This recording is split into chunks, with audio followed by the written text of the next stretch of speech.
날이 많이 또 아침 저녁으로 선선하기도 하고 싸늘하기도 한데요.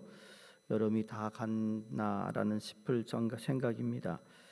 이 계절이라는 것이 신비를 담고 있는 것 같아요. 앙상한 가지였던 나무에서 꽃진 자리에 잎이 돋고 또 작은 열매가 맺히고 또 그 열매는 햇살을 또 성실하게 머금고 익어갑니다. 이제 곧 열매가 익어가는 계절이 되는데요. 이러한 자연의 순리를 보고 감탄도 하고 또 보고 매만지고 또 보고 신비해합니다. 이렇게 흐르는 계절의 만물은 반응하며 자라고 열매를 맺는다는 것이죠.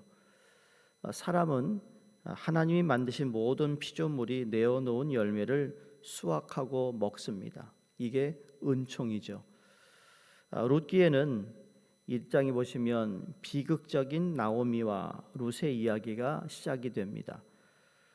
그 배경이 되는 계절이 1장에 보면 보리 추수 시작할 때다라고 시작을 하는데, 말 그대로 씨를 뿌리고 보리가 자라고 무르익어 이제 추수할 때 사람들이 하나님의 은총을 눈으로 보고 마음껏 누리는 때입니다.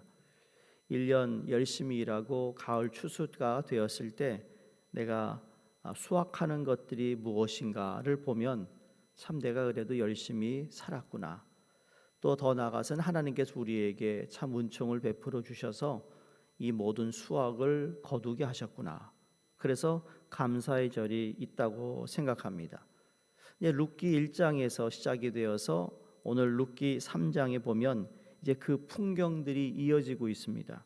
오늘 2절에 타작마당에서 보리를 까불리고라고 시작합니다. 하나님이 주신 은총에 감사하며 먹고 마시는 그들의 마음이 한없이 즐겁다라는 것을 우리가 엿볼 수 있어요. 주인도 종도 한껏 기쁨을 누린 저녁, 곡식단을 쌓은 그 더미 끝에 보아스가 누웠다라는 겁니다. 한번 상상해 보세요. 여름에 땀 흘리고 이래가지고 수확해서 보리를 다 따가지고 이렇게 곡식단을 쌓아놓은 것에 눕는 겁니다. 한번 제가 그런 말씀 드린 적이 있어요. 버지니아에서 목회할 때 젊은 열심히 일하는 청년인데 소원이 현찰을 침대에 확 풀어놓고 한번 눕는 거라고 그랬거든요. 그래서 한 번은 막 와가지고 목사님 나 했어요.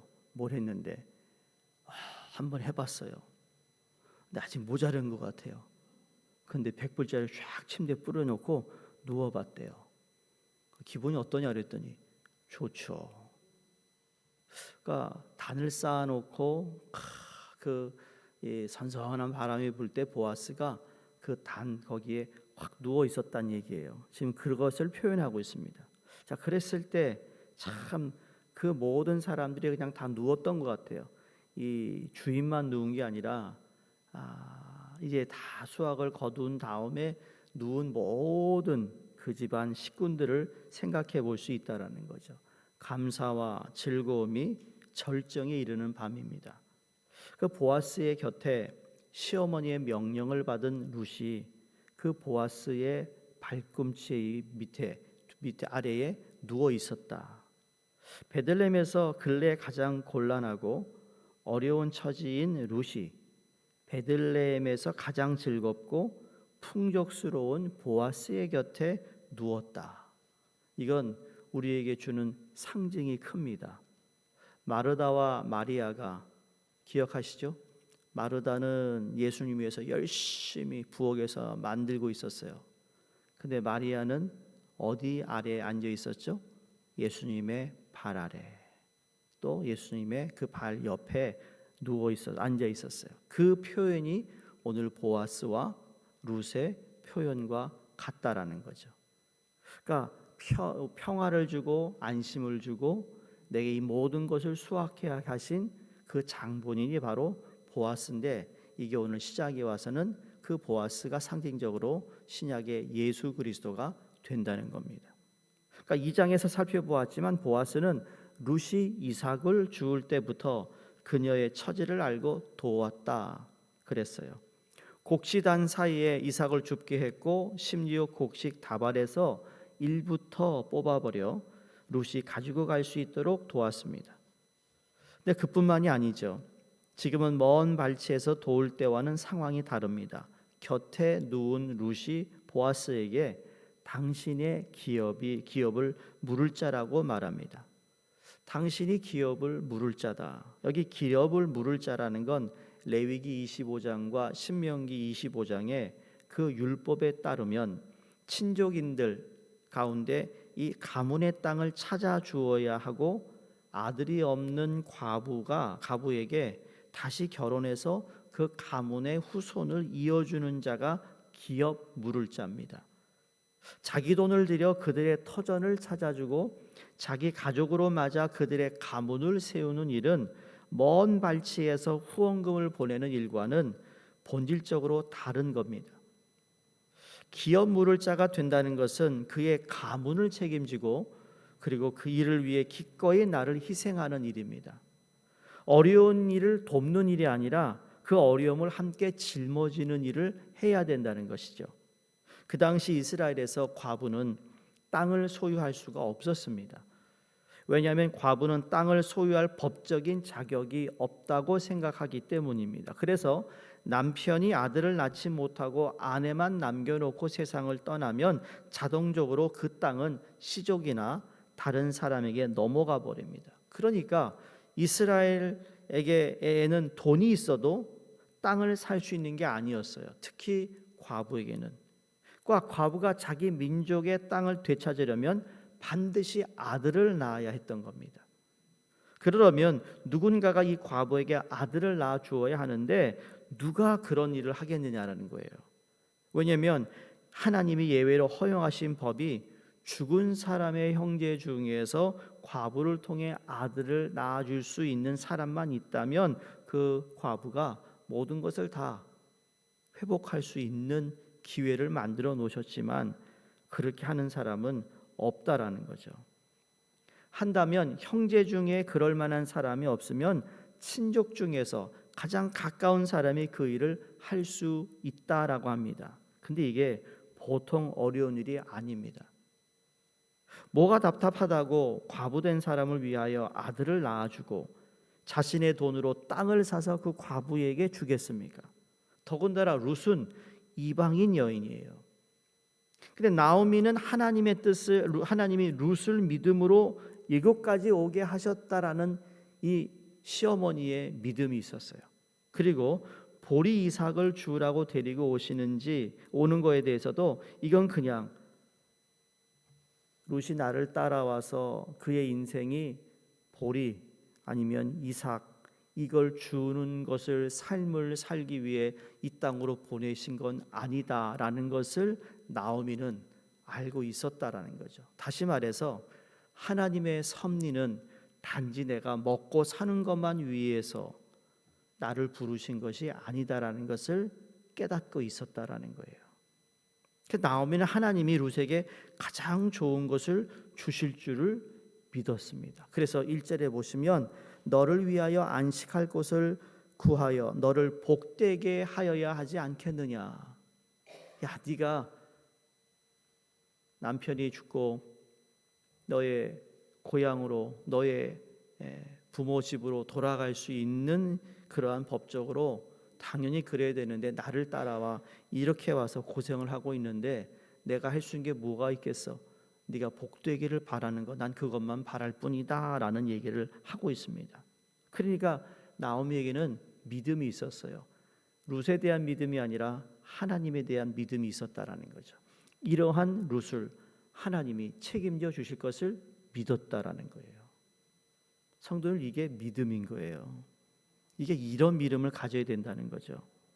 하나님이 나를 산전수전 다 겪게 하시고 오늘 여기까지 이끄신 것은 단순히 보리 이삭이나 줍고 볶은 곡식으로 배부르게 하기 위해서가 아니라는 사실입니다. 하나님은 보다 더 큰 뜻을 이루기 위해 나를 연단시키고 여기까지 인도하셨다. 이것을 생각할 때 우리는 시시한 욕심에 사로잡히지 않게 됩니다. 우리의 삶이 단지 열심히 일해서 돈 벌어서 그냥 편하게 먹고 사는 이게 우리의 삶의 목적이 아니라는 것을 오늘 이 나오미가 룻에게 말한 것처럼 우리에게도 이 말씀을 전하고 있는 거예요. 메시지라는 거죠. 그럴 때 우리는 내 삶은 이렇게 벌어가지고 이렇게 쓰는 인생이 아니라, 그것 때문에 욕망에 욕심에 사로잡는 것이 아니라 나를 통하여 하나님이 이루고자 하는 그 하나님의 뜻과 계획이 있다라는 것을 믿는 거라는 거예요. 나오미는 보아스를 통해 가능성을 보았습니다. 그 이유는 일단 보아스가 믿음의 사람이었기 때문입니다. 하나님의 말씀을 믿는 사람들은 서로 통하는 것이 있어요. 여러분 그렇지 않나요? 같은 신앙생활할 때 누구에게 내가 뭔가 요청하고 도움을 구할 때 저 사람이라면 내 요청을 들어줄 수 있을 것 같아. 그게 무슨 돈을 빌려달라 이런 세상적인 것이 아니라 교회를 위해서 이런 마음이 있는데 어떻게 같이 해볼 마음이 있어? 그러면 믿음인 사람은요 해보자고 한다는 거죠. 그게 통한다는 거예요. 근데 그게 씨도 안 맥히는 사람도 있거든요. 우리 장로님들 계신 장로님들, 우리 장로님들 보면서 장로님께 내가 이거를 교회를 위해서 얘기하면 교회 하이파이하고 합시다 할 뿐이라고 믿습니다. 그렇죠? 아니 장로님들이요, 권사님들도 마찬가지고요. 이거 기도할 때다. 아니 담임 목사 구해다 그렇게 기도 열심히 하셨다면서요. 그 담임 목사가 오니까 기도를 안 하네. 왜 이렇게 기도를 안 하세요? 나오신 분들이 얘기 안 나온 분들, 이걸 보시는 분들 좀 찔려야 돼요. 도대체 어떻게 된 거냐고요. 담임 목사 좀 나갔다 올까요? 그럼 또 기도하시겠어요? 뭐든지 있을 때 잘하는 거예요. 아시잖아요. 세상에 있을 때 잘하는 거예요. 건강할 때 일하는 거고 기회 있을 때 하는 거예요. 언제 기회가 주어진지 몰라요, 아무도. 오늘도 건강한데 푹 쓰러지면요, 그때 후회하면 too late. 그게 무슨 소용이 있냐고요. 일할 수 없는 밤이 속히 오리라. 내가 일하고 싶어서 일하는 게 아니거든요. 이것도 하나님이 일하게 하시니까 하는 거예요. 여러분 일주일 동안 열심히 일하신 분들, 오늘도 일 나갈 수 있는 분들은 그 일을 내게 하나님이 허락하셨기 때문이에요. 그러니까 통하는 게 있어요. 만약 보아스가 성경적인 생각을 가진 사람이 아니라면 나오미는 이런 기대를 하지 않았을 것입니다. 왜냐하면 성경적이지 않은 사람이 룻을 위하여 이런 희생을 할 리가 없기 때문입니다. 그러나 나오미는 보아스 같은 신앙, 인격을 가진 사람이라면 이런 것을 기대해 볼 수 있다고 생각한 겁니다. 나오미는 보아스가 룻을 선대하고 있는 것을 보고 하나님이 그를 사용하고 있다라는 확신을 갖게 되었어요. 이게 바로 나오미의 믿음이 회복된 거예요. 기회가 되면 룻기 강해 설교를 하겠지만 이 1장이 너무 중요해요. 1장. 제가 1장은 설교할 기회가 없었지만 1장의 시작이 얼마나 중요한지 모르고요. 사무엘상 1장의 시작이 되게 중요한 거고요. 시작이 어떻게 되었냐가 너무 중요한 거예요. 왜 나오미가 남편을 잃고 아들 셋이 다 죽어버렸는가? 이건 하나님이 그 나오미를 다시 회복하기 위한 하나님의 방법 중에 하나였어요. 근데 왜 사람이 죽어야만 되는 거였는가? 그건 또 다른 주제지만 그렇게 해서라도 그 가문을 이어가게 하신, 가문을 이어가는 게 남자가 아니고 여자였다라는 거예요. 그 룻을 통해 나중에 여러분 마태복음 보시면 예수님의 족보에 룻이 포함되어 있는 거거든요. 그러니까 나오미는 룻을 선대하고 있는 하나님의 그 뭔가를 본 거죠. 뜬구름을 잡는 것과는 다른 겁니다. 이 모든 배경에는 하나님의 인도하심이 있음을 확신한 거예요. 기억하시죠? 여호와의 선하심과 인자하심이 정녕 나를 따르리니. 다윗이 태어나기 전부터 믿음의 사람들은 이 부분을 알고 있었다라는 거예요. 하나님의 헤세드가, 그 은혜가 나를 따르고 있었다. 그 보아스가 룻에게 말합니다. 11절에 내 딸아 두려워하지 말라. 내가 내 말대로 내게 다 행하리라. 내가 현숙한 여자인 줄을 나의 성읍 백성이 다 아느니라. 당신이 현숙한 여인임을 나만 아는 게 아니라 여기 있는 성읍에 있는 사람이 다 안다. 인정을 받았다는 거예요. 여기 현숙한 여자, 잠언서에 보면 여자에 대해서 묘사하는 내용이 많이 나옵니다. 여자를 좋은 여자라고 묘사도 하지만 나쁜 여자라는 묘사도 하고요. 바가지를 긁어대는 여자도 묘사합니다. 어디서요? 잠언서에 보면. 내가 어떤 여인인가 한번 잠언서 읽어보시라고요. 바가지 긁는 여자하고 살지 말라고 그래요. 그런데 아름다운 행위를 가진 여인을 현숙한 여인으로 묘사합니다. 자, 우리 유교에서는 현모양처로 이해하는 경우가 있는데 좀 다릅니다. 여러분, 현모양처라는 건 어떤 거죠? 남에게, 이웃에게는 그렇지 않을 수 있어요. 내 부모나 내 가족들은 그렇게, 남편은 그렇게 위하는데 솔직히 집 밖만 나가면 말이죠, 그렇게 잘 하지 않는 사람도 있습니다. 그런데 여기에 현숙한 여인이라는 건 마음이 어질고 정숙하다는 의미예요. 남에게 신뢰를 얻어요. 이웃에게 선을 행해요. 매사에 부지런한 여인이 현숙한 여인입니다. 그래서 일제 났지만 13절에 보시면 만일 그가 기업 물을 자의 책임을 이행하기를 기뻐하지 아니하면 여호와께서 살아계심을 두고 맹세하노니 내가 기업 물을 자의 책임을 내게 이행하리라. 보아스는 망설임 없이 내가 그렇게 하겠다라고 고백합니다. 하루 살 일을 걱정하는 룻을 위로하고 만약 법적으로 먼저 기업 물을 자가 책임을 이행하지 않으면 내가 책임지겠다라고 확언합니다. 보아스는 다른 논리를 따르지 않고 있습니다. 레위기와 신명기 율법을 통해서 하나님 주신 말씀을 온전히 따르고 있습니다. 내 삶이 흔들리지 않을 정도로 돕는 것이 아니라 그의 어려움을 나의 어려움으로 온전히 받아들이는 보아스를 통해 하나님이 주신 말씀은 이 땅에 성취가 되고 베들레헴의 풍경이 완성이 됩니다. 베들레헴이 완성이 되지 않는 가운데 룻기가 시작하고 베들레헴이 추수하고 룻이 보아스의 확언을 듣는 것으로 완성이 됩니다. 구약이 시작이 되어서 신약으로 오잖아요. 구약의 율법이 주어졌는데 예수님이 이 땅에 오심으로 그 율법을 완성하시는 것과 같은 겁니다. 가장 곤란하고 어려운 처지의 룻이 즐겁고 풍족스러운 보아스의 곁에서 세계를 찾는 곳, 그것이 바로 베들레헴이었습니다. 우리는 베들레헴과 보아스의 모습을 보면서 딱 한 분을 떠올리죠. 원수와 같은 우리임에도 불구하고 기꺼이 우리를 위해 죽으시고 다시 사심으로 세계를 열어주신 예수 그리스도를 떠오르게 됩니다. 보아스로 인해 룻이 타작마당의 기쁨에 동참하였듯이 오늘 우리의 삶 또한 예수님으로 인해 감사와 기쁨이 여러분 우리 가운데 있기를 축원합니다.